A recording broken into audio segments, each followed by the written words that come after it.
ഞാനിവിടെ ഒരു കപ്പ് നമ്മുടെ ചോറ് വയ്ക്കണ അരിയില്ലേ, മട്ട പുഴുക്കലരി, അത് കഴുകി നന്നായിട്ട് വെള്ളം കളഞ്ഞ് ഇതുപോലെ വറുത്തെടുത്തിട്ടുണ്ട്. ഇതുപോലെ പൊരിഞ്ഞ് വരുമ്പോൾ അതൊരു ബൗളിലോട്ട് മാറ്റാം. അതേ ചട്ടി തന്നെ 2 കപ്പ് എള്ളാണ് എടുത്തിരിക്കുന്നത്. 1 കപ്പ് അരിക്ക് ഞാൻ 2 കപ്പ് എള്ള് എടുത്തിട്ടുണ്ട്.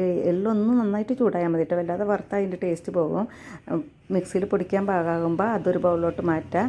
പിന്നെ ഇത് സെപ്പറേറ്റ് പൊടിച്ചെടുക്കുക. ആദ്യം നമ്മൾ അരി പൊടിച്ചെടുക്കുക. അരി പൊടിച്ചെടുക്കുമ്പോൾ അരി വറുത്ത് പൊടിക്കുമ്പോൾ നന്നായിട്ട് പൊടിയണം, അല്ലെങ്കിൽ ഉണ്ട കഴിക്കുമ്പോൾ അത് തരി കടിക്കും കേട്ടോ.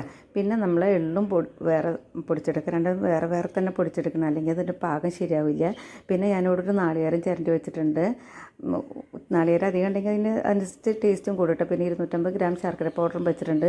ഇനി ഇതെല്ലാം കൂടി ആദ്യം ഒന്നുകൂടി മിക്സ് ആക്കുകയാണ്. എല്ലാം പകുതി പകുതി എടുത്ത് ജാറിലിട്ട് ഒന്നുകൂടി മിക്സിയിൽ അടിച്ചെടുക്കണം കേട്ടോ. അതെന്താ നന്നായിട്ട് കൂട്ടി യോജിപ്പിക്കാനാണ്. പകുതി എന്താ എടുക്കുകയെന്ന് വെച്ചിട്ടുണ്ടെങ്കിൽ എല്ലാം കൂടിയും എൻ്റെ മിക്സിയിൽ ജാറിൽ കൊള്ളില്ല. നമ്മളിതിൻ്റെ പകുതി ക്വാണ്ടിറ്റി എടുക്കുകയെന്നുണ്ടെങ്കിൽ ഒറ്റ ട്രിപ്പിന് കഴിയും.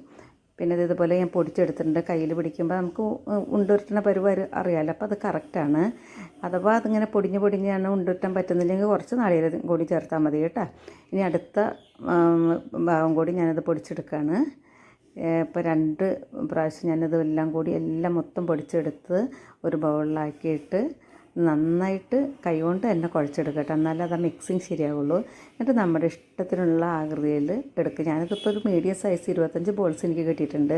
ഇതൊരു പഴയ പലഹാരമാണെങ്കിലും വളരെ ഹെൽത്തിയാണ് ഉള്ളത്, പ്രത്യേകിച്ച് വർഷക്കാലത്ത്. അപ്പോൾ എല്ലാവരും ഇതൊന്ന് ചെയ്ത് നോക്കണേ.